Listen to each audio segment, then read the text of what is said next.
안녕하세요. 캔들의 신입니다. 현재 차트는 수렴 이후에 발산으로 가고 있는 것 같습니다. 여기에서 나오는 파동이 수렴으로 갈 것인가 아니면 플랫으로 갈 것인가 둘 중 하나로 생각을 했었는데 두 가지 시나리오를 생각했던 건 기억을 하실지 모르겠지만 11월 27일이었습니다.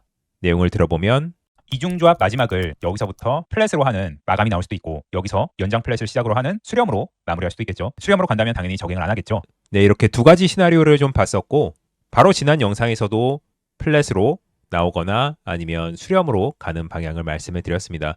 지금은 수렴으로 가고 있고 그 수렴 중에서도 제가 좀 명확하게 보고 있는 파형을 말씀드리려고 녹화를 시작을 했습니다. 영상과는 별개로 명확하게 상승 관점을 말씀드렸던 구간이 바로 12월 20일이었습니다. 제가 운영하는 공개방에는 34,000명이 있고 모두가 볼 수 있는 관점망에서 이 캔들을 보고 저가를 안 깨고 상승하는 그림을 말씀을 드렸습니다. 캔들의 형태는 샛별형 캔들이고 많이 눈에 익으실 거예요. 왜냐하면 제 유튜브 프로필에 있는 캔들이죠. 제가 가장 좋아하는 캔들이고 또 강한 상승의 힘을 가진 캔들이에요. 이때부터 상승에 대한 뷰를 봤고 이 차트는 이더리움 차트였지만 비트코인에서도 또 상승 캔들이 11월 22일에 나와서 마찬가지로 관점방에 저점을 안 깨고 94.6을 돌파하는 가능성을 높게 본다고 말씀을 드렸습니다. 지금도 마찬가지로 보고 있고요. 아직까지 텔레그램에 안 들어오신 분들은 이렇게 아무 대가도 없는 무료 관점방에서도 중요한 부분을 말씀드리기 때문에 꼭 들어오셔서 참고하셨으면 좋겠습니다. 그러면 이런 관점으로 도움이 되셨던 분들은 구독과 좋아요 한 번씩 부탁드리겠습니다. 먼저 결론부터 빠르게 말씀을 드리면 이 파동이 시즌 종료를 의미하는 파동으로 보지 않고 저점을 깨고 올라갈 것인가 아니면 안 깨고 올라갈 것인가 둘 중에 안 깨고 올라가는 쪽으로 훨씬 더 많이 기울었습니다. 먼저 메인 관점부터 말씀을 드릴 건데 메인 관점이 여기를 깨지 않고 올라가는 거겠죠. 고점부터 내려오는 카운팅은 계속 똑같이 봤던 그 카운팅이 유지가 되고 있습니다. ABC로 내려오고 있고 마지막 C파에서 5파 연장 터미널이 과연 이렇게 끝났는가 아니면 길어지고 있는가. 저는 일단 길어지고 있다고 보고 있어요. 그리고 거의 막바지에 왔다고 보고 있습니다. 그러면 이 마지막 5파는 뭔가 이중조합에서 마지막 Y파동이 무제한 삼각 수렴으로 나오고 있다고 보고 있는 거죠. 자, 그럼 107K부터 내려온 파동을 어떻게 이런 식의 이중조합으로 볼 수 있는가?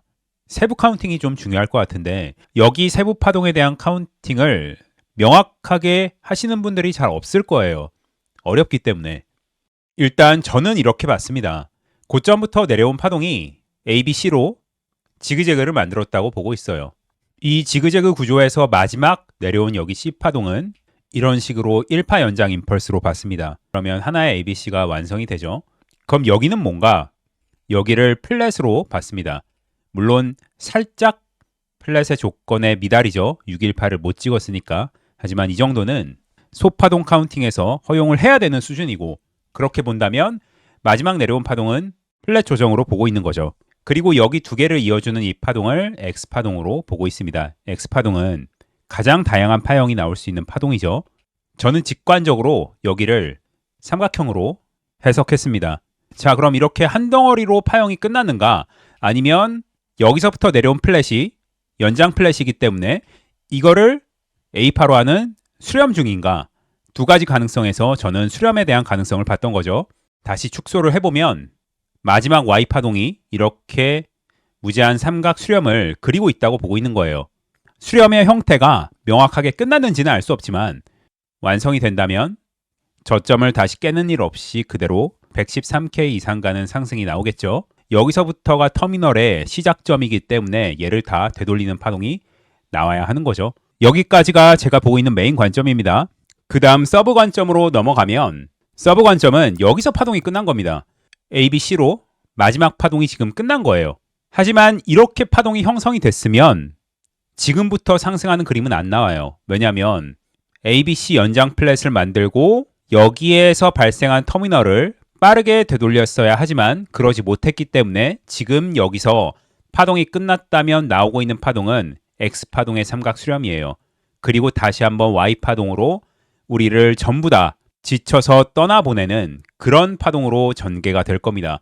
제가 이거를 왜 생각을 했냐면 이 그림이 언제 나왔을까요? 바로 2021년 연말 대상승 전에 나왔던 그림이에요. 자, 지금 이 그림을 한번 보세요. 플랫 만들고 수렴하고 다시 플랫 만들고 이런 형태입니다. 21년 4월 고점에서 연장 플랫 하나 만들고 수렴으로 X파동 만들고 플랫으로 Y파동 만들고 다시 한번 테스트 이후에 상승. 이 기간이 한 2달이었죠. 똑같은 프랙탈로 생각을 해보면 여기도 연장 플랫 이후에 X파를 만들고 다시 한번 플랫으로 엄청나게 흔들었어요. 그리고 올리는 척 하다가 다시 한번 테스트하고 올라갔죠. 이 X파동을 여기로 끊어도 괜찮습니다. 무제한 삼각 수렴으로 이런 형태로 2파의 페이크아웃이 나오고 플랫으로 Y파를 만드는 전체 이중조합을 이렇게 만들었다고 해석해도 문제가 없습니다. 중요한 포인트는 구조가 플랫, X파 삼수, 다시 한번 플랫 이렇게 만들어줬다는 얘기죠. 생각을 해보시면 이 21년 5월부터 7월 구간에 대부분의 개미들은 다 나가 떨어졌고 전부 다 시즌에 대한 종료를 얘기를 할 때였습니다. 이게 2달이었으니까요. 그리고 비트는 이 구간에서 어느 정도 횡보를 했지만 알트는 박살이 났죠. 정직하게 수렴하고 하방 이탈하는 척 했다가 다시 한번 상방 이탈을 하고 찐반인 척 했다가 다시 한번 죽여놓고 올라간 거죠. 만약 지금이 비슷한 형태로 흘러간다면 지금 나오고 있는 수렴은 당연히 X파 수렴일 수밖에 없고 다시 한번 Y파로 플랫을 만들면서 저점을 테스트를 하고 상승하는 그림이 나올 수도 있습니다. 그런 그림으로 흘러간다면 저점이 나오는 기간이 한 2월에서 3월 사이가 되겠죠. 그리고 이 시나리오가 깨지는 구간은 수렴의 시작 부분인 여기 94.7을 돌파하는 순간 사라진다고 보고 있습니다. 그러면 두 가지 시나리오 중에서 뭘 메인으로 보냐? 저는 당연히 여기를 안 깨고 Y파 수렴으로 끝내고 올라가는 그림을 더 확률이 높게 보고 있습니다. 그 이유는 비트만 보는 게 아니라 이더리움, 솔라나 이렇게 다른 알트들의 흐름을 보면 무삼수 그리고 다시 한번 이렇게 가는 그림은 확률이 낮다고 보고 있습니다. 정리하면 메인 관점은 지금 5파 연장 터미널이 거의 막바지다 해서 마지막 카운팅은 이중조합으로 보고 있고 Y파가 끝나면 상방 분출을 하면서 113K 이상 올라가는 파동을 기대를 하고 있습니다. 제 관점이 틀렸다면 더 시간을 끌겠죠. 더 시간을 끌면서 어느 정도 힌트가 나올 것 같아요. 이런 곳에서 이렇게 그냥 바로 죽어서 많이들 보시죠? 74K 가는 그림은 저는 굉장히 가능성이 낮다고 보고 있어요. 그러면 오늘은 여기까지 말씀드리겠고 차트가 조금 더 진행이 되면 다시 영상을 올려서 관점에 대한 변화가 있는지 말씀드리도록 하겠습니다. 추가적인 관점은 텔레그램에 업로드를 하니까 안 들어오신 분들은 다 들어오셔서 참고를 하셨으면 좋겠습니다. 그러면 오늘도 시청해 주셔서 너무 감사드립니다.